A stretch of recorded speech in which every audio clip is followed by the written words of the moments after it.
Stephon Clark, Dominique Clayton, Alton Sterling, Michael Brown, Terrence Crutcher, Tanisha Fonville, Oscar Grant, Freddie Gray, Laquan McDonald, Michelle Cousseau, Akia Gurley, Jamar Clark, Ariane McCree, Frank Smart, Natasha McKenna, Tony Robinson, Anthony Hill.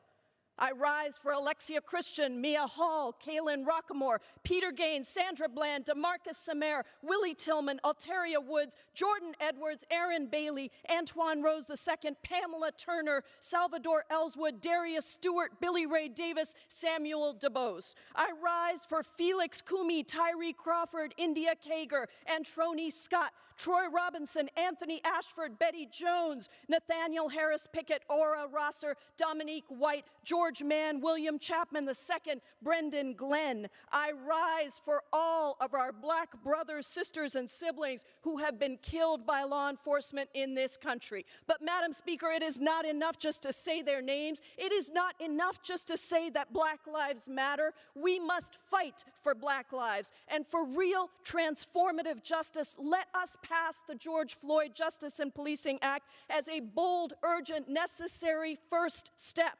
It bans chokeholds and defines them as civil rights violations. It bans no-knock warrants for drug cases. It establishes a public police misconduct registry. It reforms qualified immunity and ends racial profiling by law enforcement. It requires reporting of incidents of use of force and stops and searches and the demographics of those involved too. It demilitarizes law enforcement by restricting the transfer of military equipment to local police departments. It finally classifies lynching as a federal hate crime and gives the Department of Justice the power to subpoena law enforcement departments for pattern and practice investigations. And so critically important, it invests money into black and brown communities to reimagine what policing should look like so everyone is safe. Madam Speaker, hundreds of thousands of people in communities across America are standing up and speaking out for bold reform, organizing day after day, night after night in big cities and small towns.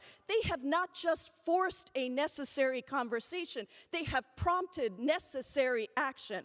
So let us today heed these righteous voices of the powerful movement on the ground so local communities led by black voices can move forward on transformational changes. And that begins today by passing the George Floyd Justice in Policing Act. Time is up. I yield back.